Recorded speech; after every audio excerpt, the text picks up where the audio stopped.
sa gloire. La terre est remplie de sa gloire. La terre est remplie de sa gloire. Saint est le Seigneur. La terre est remplie de sa gloire. La terre est remplie de sa gloire. La terre est remplie de sa gloire. La terre est remplie de sa gloire. Saint est le Seigneur.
Tu es digne de louange, tu es digne de gloire, tu es digne d'exaltation, tu es digne de magnificence, ô Dieu.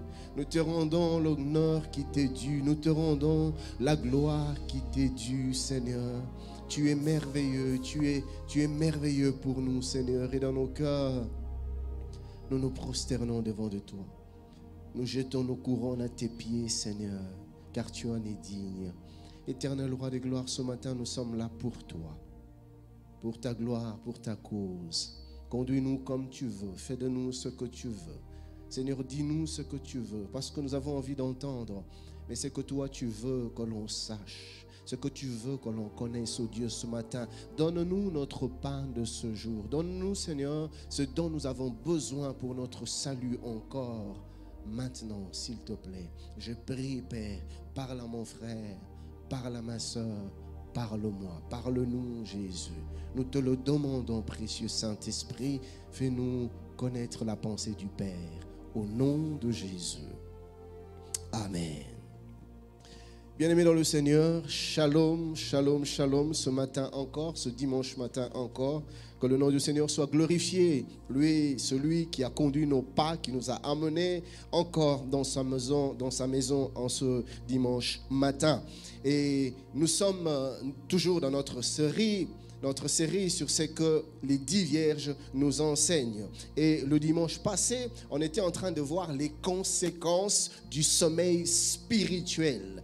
Et nous en avions cité déjà 3 et nous avions entamé la 4e. Et la 4e conséquence du sommeil spirituel était la suivante. Le sommeil spirituel te fait perdre la sensibilité spirituelle.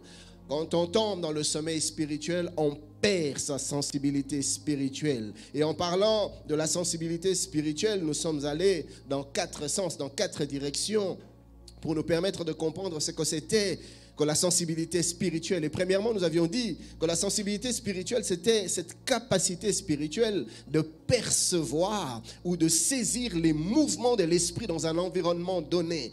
Le mouvement de l'esprit, on peut le saisir, on peut le sentir, on peut le capter quand on est spirituellement sensible. Malheureusement, quand le sommeil spirituel vient, on ne sait plus saisir le mouvement ou la direction de l'esprit et on se met à se conduire soi-même, à se diriger diriger soi-même parce que l'on dort spirituellement. Et deuxièmement, nous avions défini la sensibilité spirituelle comme cette capacité de capter et de comprendre la voix de Dieu entre plusieurs voix. J'avais donné cet exemple de cet homme qui voulait connaître la pensée et la volonté du Seigneur. Et il y a des gens qui lui donnaient des prophéties qui allaient dans le sens de ce qu'il devait faire, de ce qu'il voulait faire. Mais d'autres prophéties allaient dans le sens contraire. Et dans cette confusion-là, on a besoin d'être sensible afin de saisir la pensée de Dieu entre plusieurs pensées, afin de saisir la voix de Dieu entre plusieurs voix qui parlent. Nous avons parlé également d'Akab avec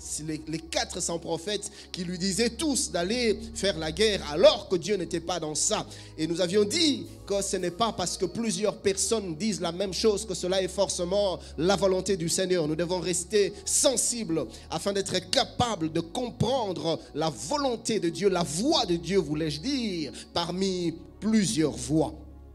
Et troisièmement, nous avions dit que la sensibilité spirituelle, c'était cette aptitude de discerner la volonté de Dieu dans une circonstance donnée, dans un cadre, dans une situation donnée. C'est que Dieu veut que je fasse maintenant. C'est que Dieu veut que je prenne comme décision. C'est que Dieu veut que je prenne comme option. Nous sommes capables de le voir, de le comprendre, de le discerner, de le saisir par la sensibilité spirituelle. Malheureusement, quand le sommeil spirituel vient, le sommeil spirituel nous fait perdre le discernement spirituel. On est dans la confusion. On mélange tout. On ne discerne plus ce que Dieu veut de nous maintenant.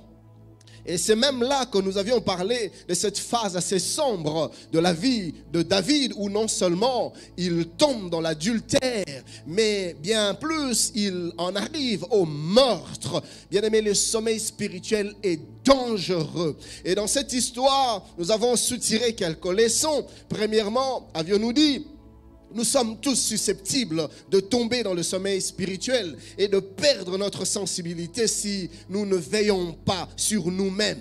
Cela peut nous arriver. Cela n'arrive pas qu'aux autres. La parole de Dieu dit que ces choses leur sont arrivées afin de nous servir de témoignage. Si cela est arrivé à David, si cela est arrivé aux autres, cela peut m'arriver aussi. Cela peut vous arriver aussi. Nous devons être sages et prudents, car cela n'arrive pas qu'aux autres. Le sommeil spirituel nous guette tous et personne n'est à l'abri. La Bible parle des 10 vierges, 5 folles, 5 sages. J'aurais compris que le sommeil n'est frappé que les 5 folles, mais même les 5 sages aussi étaient sous le coup de l'assoupissement et du sommeil.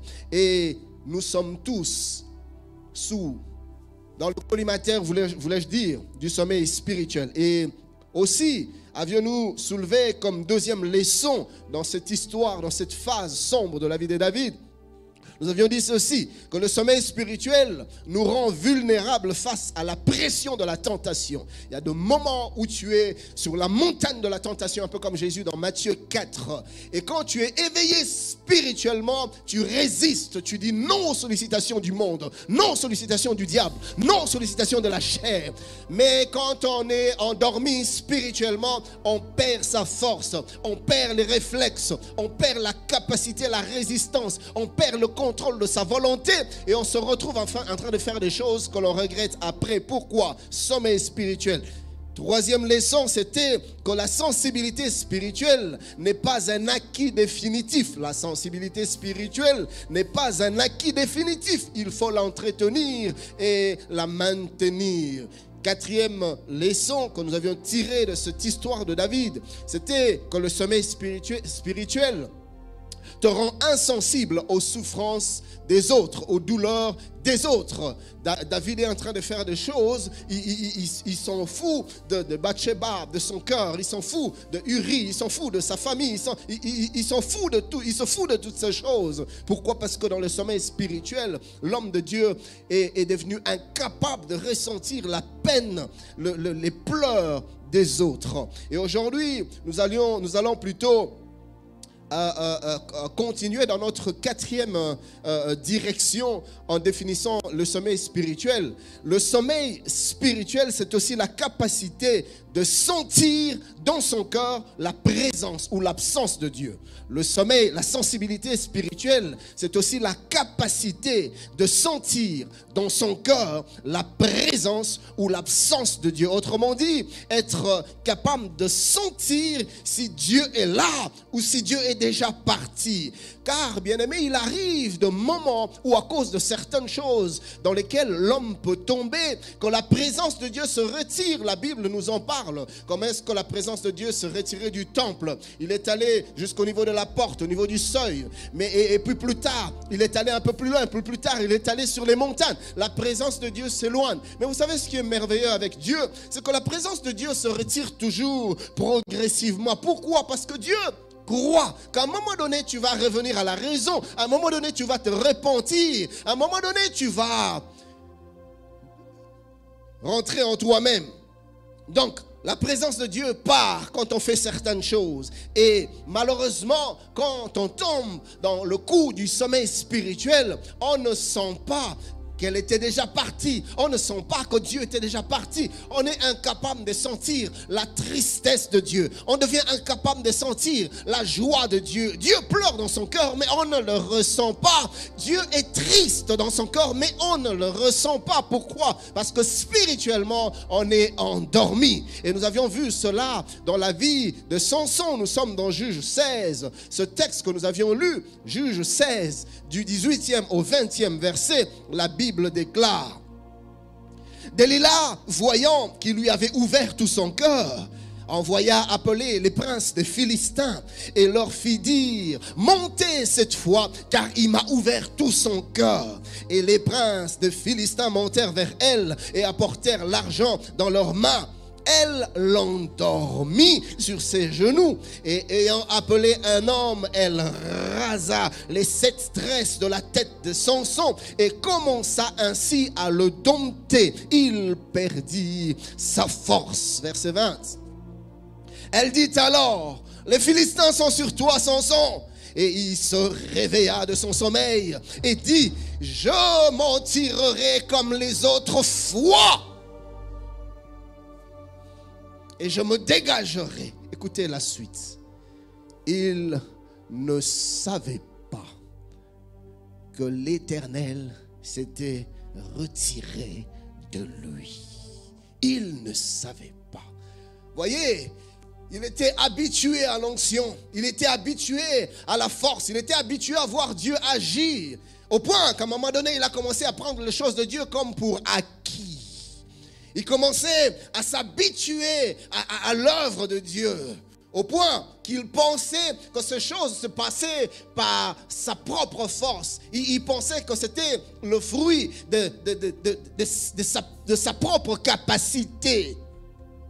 La Bible dit, quand dans le réveil, il sursaute et il veut combattre. Pourquoi? Parce qu'il ne savait pas que Dieu était déjà parti. Il ne savait pas que la présence de Dieu était déjà partie. Je m'en tirerai comme les autres fois. Je me dégagerai. Je suis habitué à le faire. Je suis habitué à prêcher. Je prêcherai comme les autres fois. Je suis habitué à ci. Je suis habitué à ça. Dans la maison de Dieu, je le ferai comme j'ai toujours l'habitude de le faire.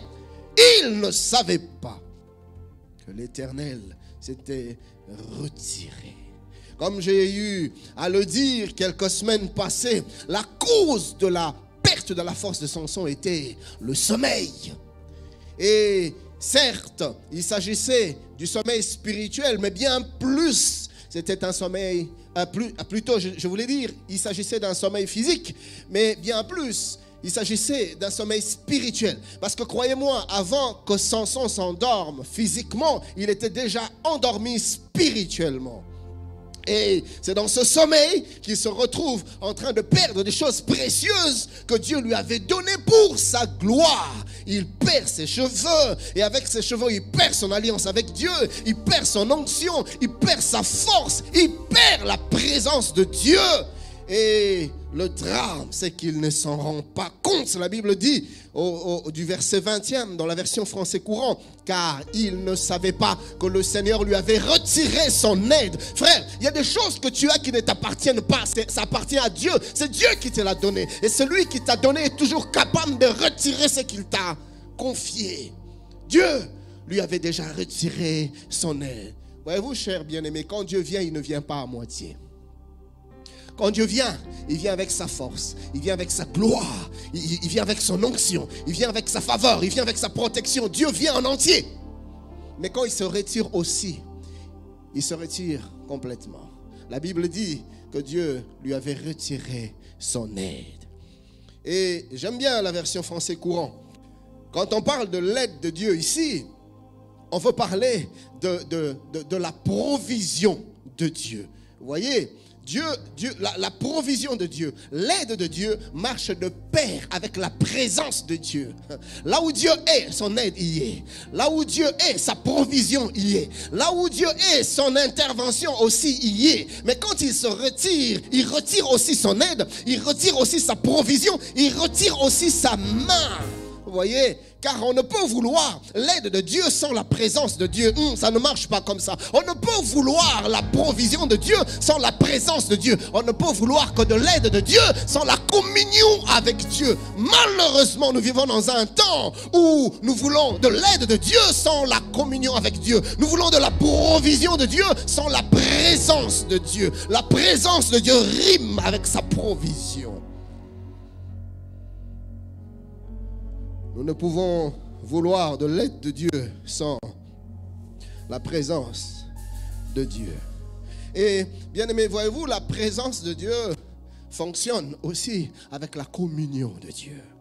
Et quand on perd la communion, cela suppose que quelque part, on a perdu la crainte de Dieu. Oui, la crainte de Dieu nous garde dans la communion avec Dieu. La crainte de Dieu nous garde dans la communion avec Dieu. Quand on perd la crainte de Dieu, frère, on perd la présence de Dieu. On ne peut pas vouloir la présence de Dieu sans pour autant la crainte de Dieu. La Bible dit dans le psaume 25, verset 14e, l'amitié de Dieu est pour ceux qui le craignent. Oui, la communion avec Dieu, l'amitié avec Dieu et pour ceux qui le craignent. La présence de Dieu s'était déjà retirée, la communion s'était déjà arrêtée, l'aide de Dieu était déjà retirée, mais Samson ne le remarque pas. Il ne le ressent pas. Pourquoi? Le sommeil spirituel tue la sensibilité spirituelle à la présence de Dieu. Et même quand elle se retire, on ne le ressent pas. On ne s'en rend pas compte parce qu'on est endormi. La Bible nous parle de notre Seigneur Jésus-Christ.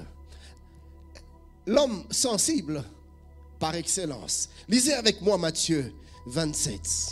Du verset 41 au verset 46. Écoutez ce que la Bible dit. Les principaux, Matthieu 27, 41 à 46. La Bible dit, les principaux sacrificateurs, avec les scribes et les anciens, se moquaient aussi de lui et disaient, il a sauvé les autres et il ne peut se sauver lui-même. Il est roi. S'il est roi d'Israël, qui descend de la croix et nous croirons en lui. Il s'est confié en Dieu, que Dieu le délivre maintenant, s'il l'aime, car il a dit, je suis fils de Dieu.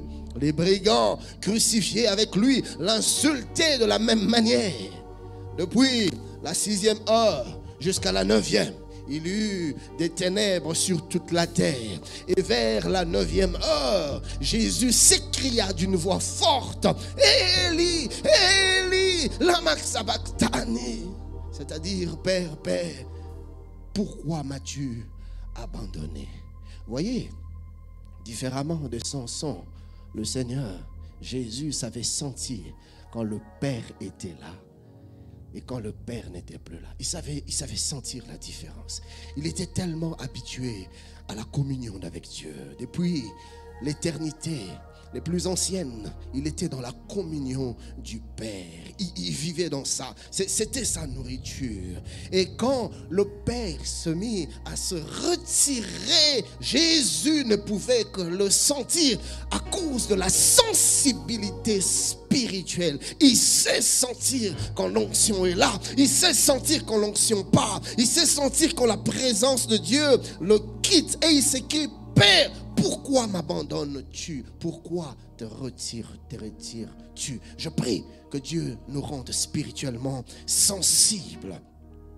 Malheureusement, peuple du Seigneur, plusieurs personnes et même plusieurs serviteurs de Dieu, plusieurs églises en ce temps de la fin, en ce temps où la nuit spirituelle est entrée dans la maison de Dieu, en ce temps où plusieurs sombrent dans l'assoupissement et dans le sommeil spirituel, plusieurs sont tombés dans cette insensibilité due au sommeil spirituel. Et par conséquent, vous allez voir dans nos églises, nous organisons des cultes, nous organisons des services pour Dieu sans Dieu. Dieu n'est plus présent. Chante son nom. La présence de Dieu n'est plus là. On ne se donne même pas la peine de nous arrêter un moment pour chercher à retrouver les choses que nous avons perdues. Mais on persiste, on persévère à vouloir avancer malgré tout, frère. Donne-toi le temps de t'arrêter et recherche des choses que tu as perdues. Il y a des choses que tu as perdues. Il y a une onction que tu as perdue. Il y a une présence que tu as perdue. Il y a une communion que tu as perdue. Arrête de vouloir forcer les choses. Arrête-toi et va chercher ce que tu as perdu. Dieu n'est plus au centre de nos cultes, mais nous ne nous en rendons pas compte. On élève l'homme au lieu d'élever Dieu. Ce n'est plus Dieu qui dirige, mais c'est la volonté de l'homme, c'est la volonté des hommes. On sert Dieu sans Dieu. On parle de Dieu sans Dieu. On prêche Dieu sans Dieu. On prophétise de la part de Dieu sans Dieu. On chante même des louanges à Dieu sans Dieu. Et comme conséquence, plus de vie de Dieu dans la maison de Dieu. Le temps des louanges ont été transformés en de temps d'animation. Sautez, sautez, bina, tcha-tcha, keba, comment le colo? Qui dit ça?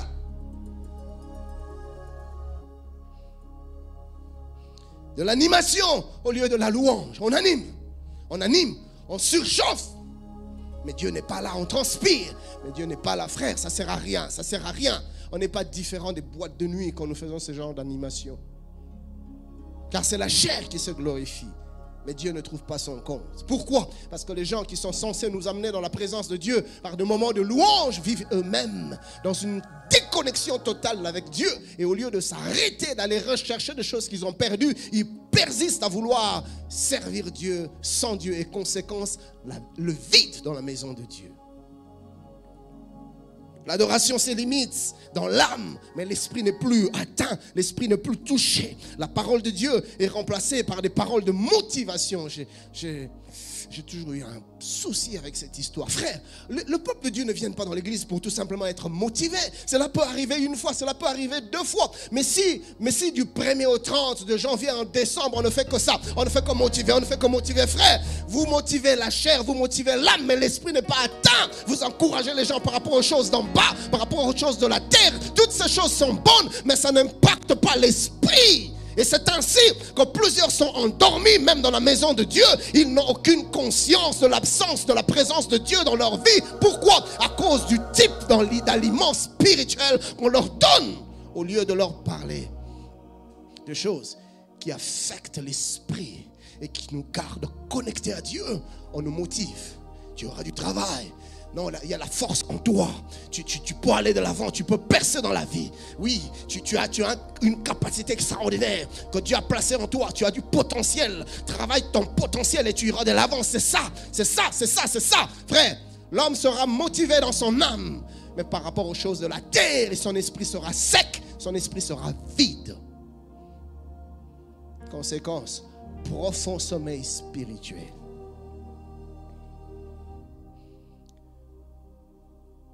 Les prédicateurs prêchent des choses que le peuple aime entendre. Et non ce que Dieu désire dire au peuple. Quand il y a sommeil spirituel dans une église, on ne se préoccupe plus de connaître ce que Dieu a dans son cœur pour l'assemblée. On ne cherche plus la volonté de Dieu. On ne travaille plus les prédications dans la présence du Seigneur. On ne reçoit plus les messages à genoux. Non, c'est son intelligence, c'est sa réflexion.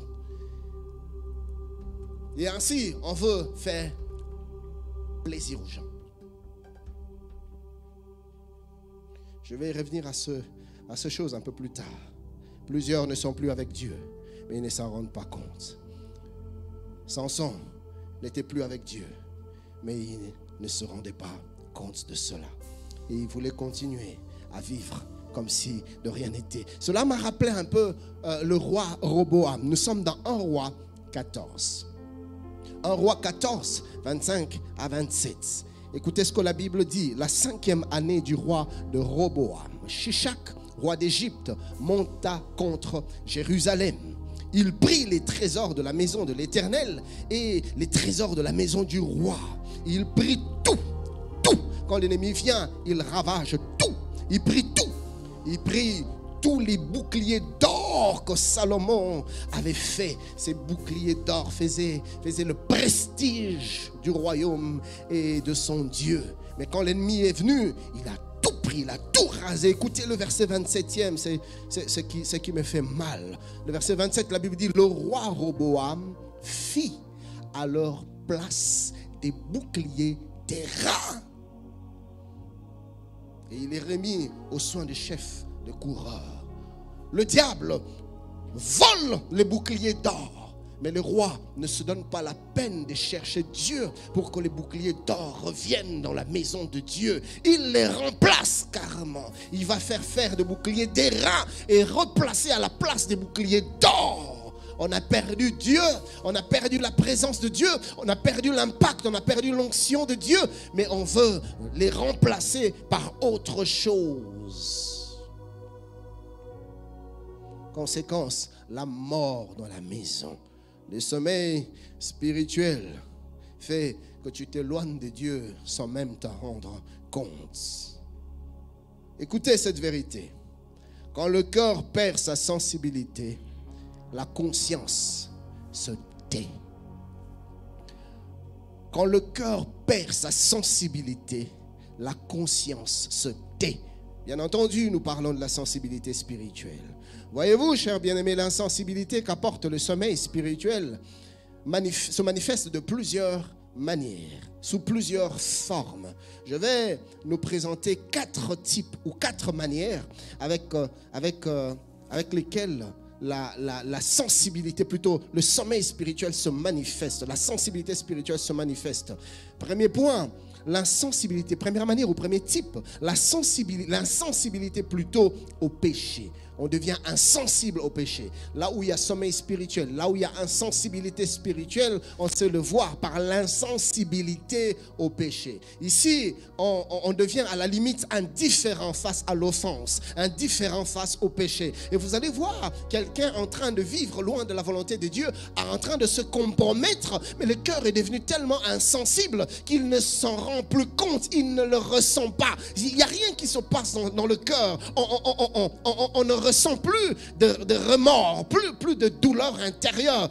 On ne ressent plus de regret au fond de soi-même. On devient insensible et l'offense devient même un mode de vie, un style de vie. On est dedans, on s'en nourrit, on vit dedans, mais on ne se rend pas compte. Cette douleur d'autrefois que tu ressentais dans ton cœur quand tu sortais de la volonté de Dieu, tu l'as perdue.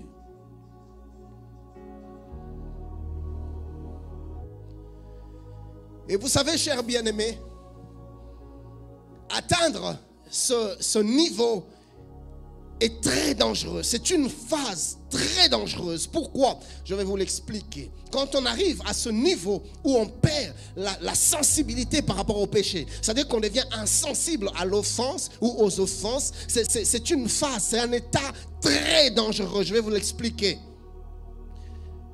Voyez-vous, chers bien-aimés, pour qu'une personne accède à la repentance, pour qu'une personne mette ses genoux à terre, se jette devant la face de Dieu et pleure sur ses péchés, cette personne doit reconnaître d'abord son péché, son offense, en regrettant de l'avoir commis.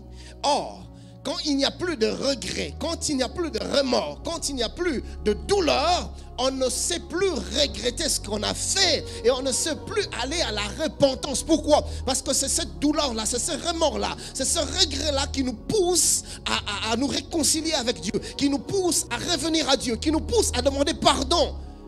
Mais quand on ne ressent plus le remords, on ne sait plus demander pardon, ou même quand on le demande, c'est superficiel, c'est de façade. Mais le cœur n'y est pas, parce qu'on ne peut mentir à son propre cœur. Tu peux être en train de dire des choses de ta bouche, de tes lèvres, mais ton cœur sait si ce que tu dis est conforme à ce que tu as au-dedans de toi, ou si c'est des mascarades tout simplement. Et là où il n'y a pas de regret, il n'y a pas non plus de repentance. Et là où il n'y a pas de repentance, il n'y a pas non plus de pardon. Dieu te pardonne comment? Dieu te pardonne quand tu demandes pardon. Quand tu te repens, quand tu pleures, c'est en ce moment-là que Dieu t'accorde ton pardon. Frère, le pardon est disponible. C'est comme la grâce. La grâce est disponible. Le pardon est disponible. La miséricorde de Dieu est disponible. Et Dieu aime le pardon. Dieu aime. Il se plaît à faire miséricorde. Mais quand Dieu offre son pardon, il faut le recevoir, il faut l'accepter, il faut l'accueillir, il faut ouvrir son cœur au pardon de Dieu. Mais quand le cœur est fermé, on ne reconnaît plus son péché, on ne regrette plus, on ne pleure plus, même quand on dit pardon, mais dans le cœur, il n'y a rien. Or, notre Dieu ne s'arrête pas au balbutiement de nos lèvres. Dieu sonde le cœur et les reins. Il entend le son de la voix de nos cœurs bien plus que les paroles, les belles paroles qui sortent de nos bouches. Et justement, c'est là que le diable veut te conduire petit à petit. Il veut te conduire à ce niveau-là où tu perds la sensibilité au péché. Des choses pour lesquelles tu pleurais hier, aujourd'hui tu ne pleures plus. Ça ne te fait plus rien. Hier encore, tu ne pouvais pas dormir, mais ton cœur ne pouvait pas être en paix. Après avoir fait ce que tu fais aujourd'hui, mais tu n'allais pas fermer l'œil. Tu allais demeurer à genoux dans la présence de Dieu, pleurer, demander pardon, jusqu'à ressentir la paix dans ton cœur, jusqu'à te réconcilier avec Dieu. C'est seulement en ce moment-là que tu passais à autre chose. Mais aujourd'hui, les mêmes choses qui hier te faisaient pleurer, tu le fais, mais tu es normal, tu es tranquille. C'est là que l'ennemi veut t'amener. Parce que quand tu arrives à ce niveau-là, tu n'accèdes plus au pardon. Parce que le pardon ne nous est pas imposé, le pardon nous est accordé. Il faut le demander. Mais quand tu ne sais plus demander pardon avec ton cœur, frère. Et c'est ainsi que l'insensibilité spirituelle nous amène à cette insensibilité par rapport au péché. Et on trouve les enfants de Dieu en train de commettre des choses inimaginables. Je me suis rappelé de ce texte de l'apôtre Paul, le premier épître de Paul aux Corinthiens. Le chapitre 5e, si vous lisez le premier verset, la Bible dit en Corinthiens 5:1, la Bible dit, on entend dire généralement qu'il y a parmi vous de l'impudicité. On est en train de parler des chrétiens, on est en train de parler des enfants de Dieu. Il y a parmi vous de l'impudicité et une impudicité telle qu'elle ne se rencontre pas même chez les païens. C'est au point que l'un de vous a la femme de son père. Paul est en train de leur dire, vous avez dépassé même le niveau du monde. Vous avez dépassé le niveau des païens ici à l'église. Pourquoi? Ils étaient devenus insensibles. La version française courant dit, on entend dire partout qu'il y a de l'immoralité parmi vous. Une immoralité si grave que même les païens ne s'en rendraient pas coupables. Vous voyez?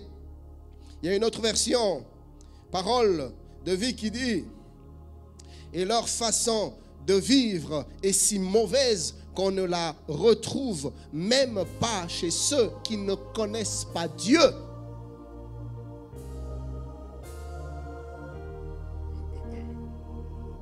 Même pas ceux qui ne connaissent pas Dieu.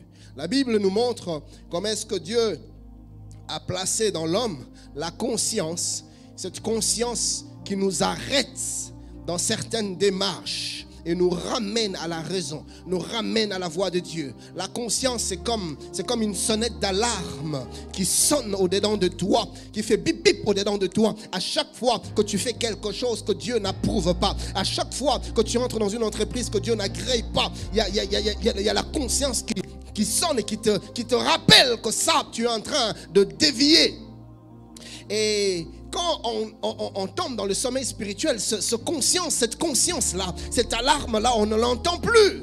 Et nous trouvons un bel exemple de ce que je suis en train de dire dans Jean 8, 9. La Bible dit dans Jean 8, 9, quand ils entendirent cela, accusés par leur conscience, ils se retirèrent un à un, depuis les plus jeunes jusqu'au dernier. La Bible a noté, dit, étant repris par la conscience. Donc, Dieu a placé en nous la conscience pour nous reprendre. Dieu a placé en nous la conscience pour nous accuser, pour nous réveiller, pour nous alerter quand on sort de la pensée de Dieu ou qu'on est dans une offense. Alors, ce qui se passe, c'est qu'à force de rester dans un certain état de léthargie spirituelle, cette conscience se tait, tu ne l'entends plus.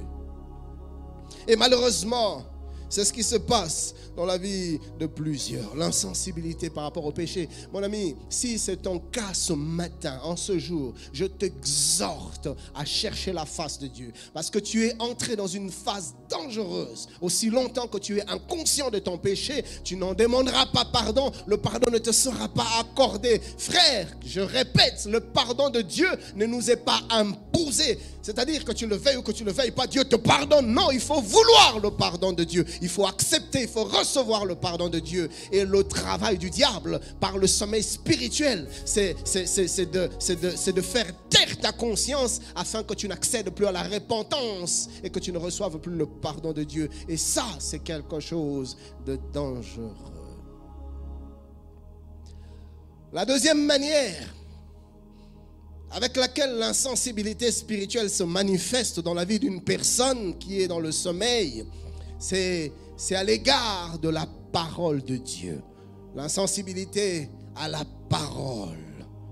C'est-à-dire quoi? C'est-à-dire que l'homme atteint une dimension où même quand on prêche la parole ne pénètre plus son cœur. On devient insensible.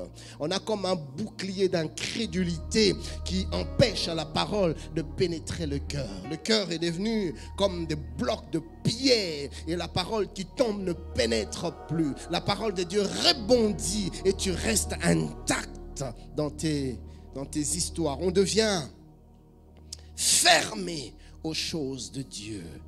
Et c'est là que même le sacré dans les choses de Dieu perd son sens. On s'en moque même, on s'en rit. L'incrédulité s'installe.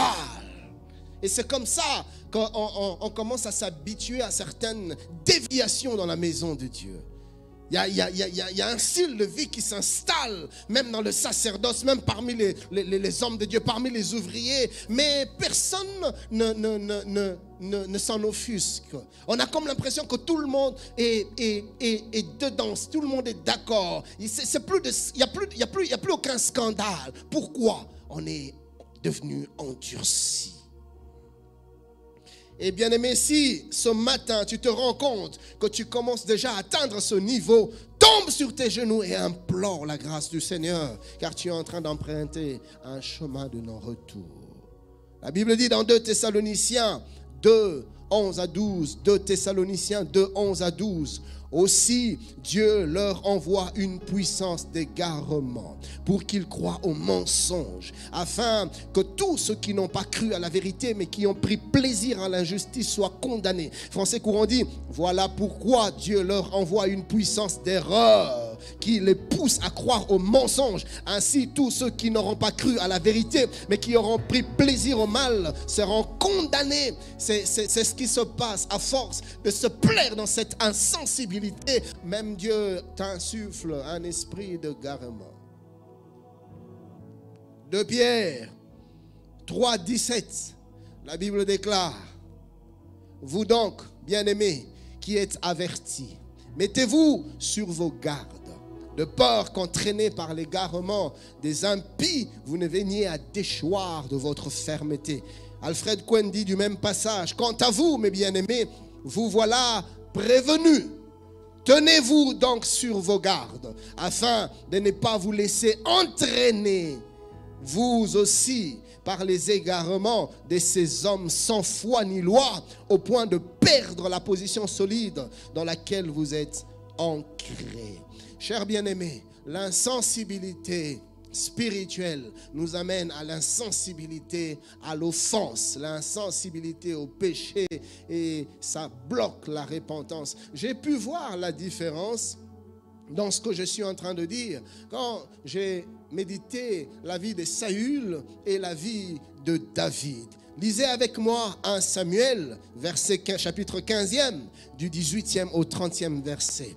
La Bible déclare, 1 Samuel 15, 18 à 30, « L'Éternel t'avait fait partir en disant, va ». C'est Samuel qui dit à Saül, « Va et dévoue par interdit ces pécheurs, les Amalécites. Tu leur feras la guerre jusqu'à ce que tu les aies exterminés. » La parole de Dieu était claire. La parole de Dieu était annoncée à Saül, comme plusieurs. Tu entends la parole de Dieu. Ce matin encore, tu écoutes la parole de Dieu. On te parle de la part du Seigneur. Quand tu ouvres les Écritures, la Bible te parle de la part de Dieu. Quand tu allumes la télé, la radio, tu entends les hommes de Dieu te parler de la part de Dieu. Qu'est-ce que tu fais avec cette parole? Qu'est-ce que tu fais avec ce que tu entends? Est-ce que tu rejettes la parole de Dieu? Est-ce que tu te bloques? Est-ce que tu te cambres? Est-ce que tu te durcis toi-même? Ou est-ce que tu laisses la parole de Dieu te pénétrer? Ou est-ce que tu laisses la parole de Dieu te changer? Ou est-ce que tu laisses la parole de Dieu te transformer? Ou est-ce que tu laisses la parole de Dieu t'amener à la repentance, frère, sœur? Que fais-tu avec la parole que Dieu te donne?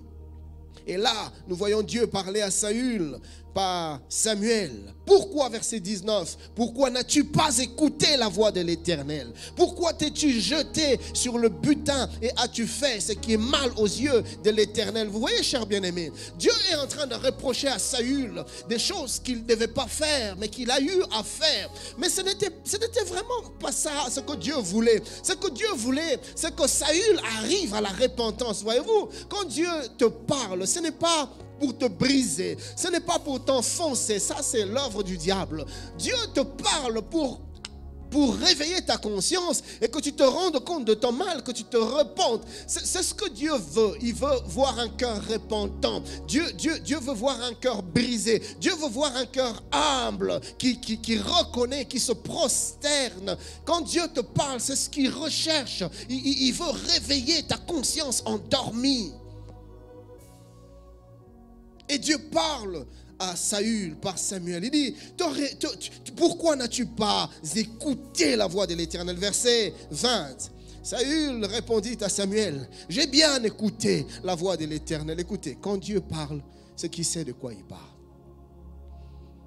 Littéralement, Saül est en train de contredire la prophétie de Samuel, c'est-à-dire la parole de Dieu par l'homme de Dieu. Il dit, non, tu as tort. Moi, j'ai écouté. Mon ami, arrête de te justifier.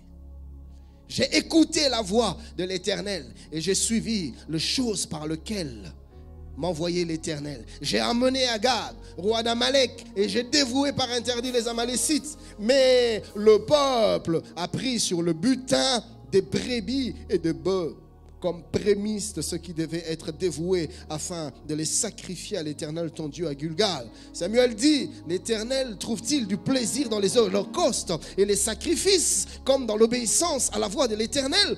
Voici, l'obéissance vaut mieux que les sacrifices et l'observation de sa parole vaut mieux que la graisse des béliers. Car la désobéissance est aussi coupable que la divination et la résistance ne l'est pas moins que l'idolâtrie et les théraphim. Puisque tu as rejeté la parole de l'Éternel, il te rejette aussi comme roi. Alors Saül dit à Samuel, j'ai péché car j'ai transgressé l'ordre de l'Éternel et je n'ai pas obéi à tes paroles. Je craignais le peuple et j'ai écouté sa voix. Maintenant je te prie, pardonne mon péché. Reviens avec moi et je me prosternerai devant l'Éternel. Samuel dit à Saül, je ne retournerai point avec toi car tu as rejeté la parole de l'Éternel et l'Éternel te rejette afin que tu ne sois plus roi sur Israël. Et comme Samuel se retournait pour s'en aller, Saül le saisit par le pan de sa robe et qui se déchira. Samuel lui dit, l'Éternel déchire aujourd'hui de dessus toi la royauté d'Israël et il la donne à un autre qui est meilleur que toi. Verset 29, celui qui est la force d'Israël ne ment point et ne se repent point car il n'est pas un homme pour mentir. Saül dit encore, j'ai péché. Maintenant, je te prie, honore-moi en présence des anciens de mon peuple et en présence d'Israël. Reviens avec moi et je me prosternerai devant l'Éternel ton Dieu. Vous voyez, cher bien-aimé, je vais revenir à ce texte. Mais voyons l'attitude de David dans 2 Samuel 12, 7 à 9. Mais nous lirons aussi pour finir le verset 13e. 2 Samuel 12, 7 à 9 et 13. Et Nathan dit à David, tu es cet homme-là. Ainsi parle l'Éternel, le Dieu d'Israël. Je t'ai oint pour roi sur Israël. Et je t'ai délivré de la main de Saül. Je t'ai mis en possession de la maison de ton maître. J'ai placé dans ton sein les femmes de ton maître. Et je t'ai donné la maison d'Israël et de Juda. Et si cela eût été peu, j'y aurais encore ajouté. Pourquoi donc as-tu méprisé la parole de l'Éternel? Le sommeil spirituel nous fait mépriser la parole en faisant ce qui est mal aux yeux de Dieu. Tu as frappé de l'épée Uri le Héthien. Tu as pris sa femme pour en faire ta femme. Et lui, tu l'as tué par l'épée des fils d'Ammon. David dit à Nathan, je péchais contre l'Éternel. Et Nathan dit à David, l'Éternel pardonne ton péché. Tu ne mourras point. Bien aimé, qu'est-ce qui s'est passé? Il me semble que David et Saül ont exactement dit la même chose. Dans 2 Samuel 12, 13, plutôt dans 1 Samuel 15, 30, Saül dit, j'ai péché. Français courant dit, je suis coupable.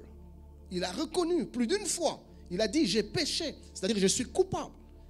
Et pareil, dans 2 Samuel 12, 13, David aussi répond à Nathan en disant, j'ai péché. Français courant dit, je suis coupable envers le Seigneur. Je le reconnais. Les deux, semble-t-il, ont fait la même chose.